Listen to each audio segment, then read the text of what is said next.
नमस्कार दोस्तों। आज हम एक ऐसे रहस्य की बात करने जा रहे हैं जिसे जानकर आप चौंक जाएंगे। महाभारत का अंत क्यों हुआ? क्या इसकी वजह सिर्फ कौरवों और पांडवों का युद्ध था या इसके पीछे कोई और बड़ी साजिश छिपी थी? आज हम आपको एक ऐसी कहानी सुनाने वाले हैं जिसे सुनकर आपकी सोच बदल जाएगी। तो आइए जानते हैं उस रहस्यमय कहानी को।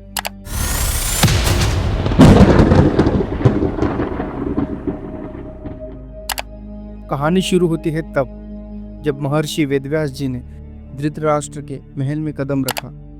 उन्होंने राजा को देखकर कहा, राजन, तुम्हारे कुल पर एक भयंकर संकट मंडरा रहा है। अगर इसे रोका नहीं गया तो पूरा राजवंश समाप्त हो जाएगा। धृतराष्ट्र चिंतित हो उठा। उन्होंने पूछा, ऐसा क्या होगा महर्षि? वेदव्यास जी ने गहरी सांस ली और बोले, कुरुवंश का सर्वनाश एक स्त्री के अपमान और अधर्म के कारण होगा। ये सुनते ही सभा में सन्नाटा छा गया। कोई समझ नहीं पाया कि यह भविष्यवाणी किसके बारे में थी। लेकिन दोस्तों, ये संकेत था द्रौपदी के अपमान और अधर्म की ओर, जो आगे चलकर महायुद्ध की वजह बना। महाभारत का अंत सिर्फ युद्ध से नहीं हुआ, बल्कि इसकी नींव तो बहुत पहले ही रखी जा चुकी थी। इस खेल का सबसे बड़ा खिलाड़ी था शकुनी। शकुनी केवल अपने भतीजों दुर्योधन और उसके भाइयों से प्रेम नहीं करता था, बल्कि वह कुरुवंश के विनाश की कसम खाकर आया था। क्या आप जानते हैं कि शकुनी का परिवार खुद कौरवों की वजह से मारा गया था? गांधार के राजा सुबला और उनका पूरा परिवार बंदी बना लिया गया था और उन्हें भूखा प्यासा मरने के लिए छोड़ दिया गया था। शकुनी को उस समय प्रतिज्ञा लेनी पड़ी, मैं तुम्हारे पूरे कुल को नष्ट कर दूंगा, और उसने अपना बदला बहुत ही चालाकी से लिया। शतरंज के खिलाड़ी की तरह उसने दुर्योधन को जुए की लत लगाई और इस खेल ने महाभारत की नींव रख दी। महाभारत का अंत इसलिए भी हुआ क्योंकि लोगों ने भगवान श्री कृष्ण की बातों को अनसुना कर दिया था।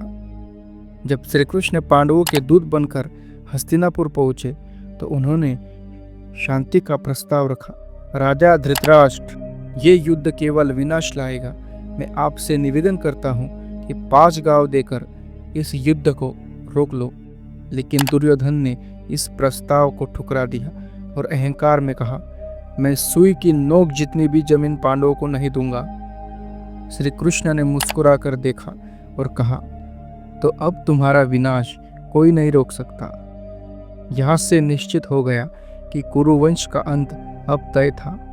जब युद्ध हुआ तो वो सिर्फ एक लड़ाई नहीं थी, बल्कि वो था एक युग का अंत। भीष्म पितामह, जिनको आशीर्वाद था कि वो अपनी इच्छा से मृत्यु को चुन सकते हैं, उन्होंने शरशैया पर लेट लेट देखा कि कुरुवंश खत्म हो रहा है।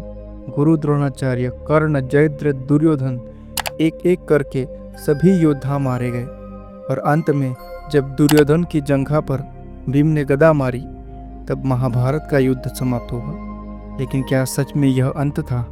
महाभारत की असली समाप्ति तब हुई जब गुरु द्रोण के पुत्र अश्वत्थामा ने क्रोध में आकर पांडवों के वंशजों को निशाना बनाया। युद्ध के बाद जब पांडव विजयी हो चुके थे तब एक रात अश्वत्थामा ने पांडवों के 5 पुत्रों की हत्या कर दी। जब अर्जुन को इसका पता चला तो उन्होंने अश्वत्थामा का पीछा किया और उसे पकड़ लिया। श्री कृष्ण ने कहा, अश्वत्थामा, तुमने जो किया उसका दंड तुम्हें मिलेगा।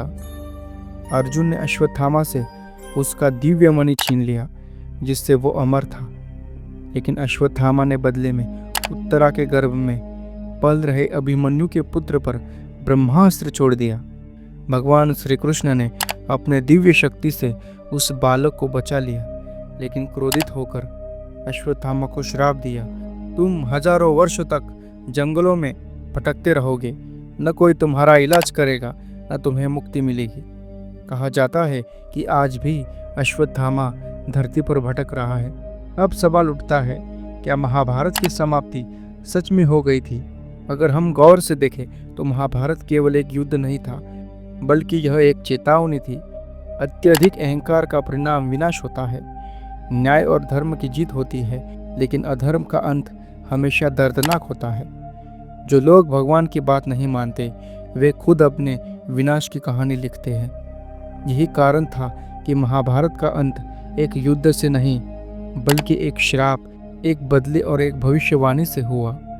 महाभारत का अंत कुरुवंश का विनाश नहीं था बल्कि ये एक युग परिवर्तन था।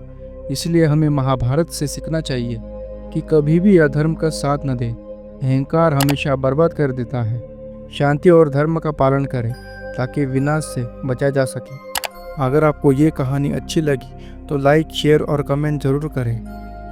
और अगर आप ऐसे ही और रहस्यमय कहानियाँ देखना चाहते हैं तो हमारे वियर्ड सत्य यूट्यूब चैनल को सब्सक्राइब करें। मिलते हैं अगले वीडियो में, तब तक के लिए जय श्री कृष्ण।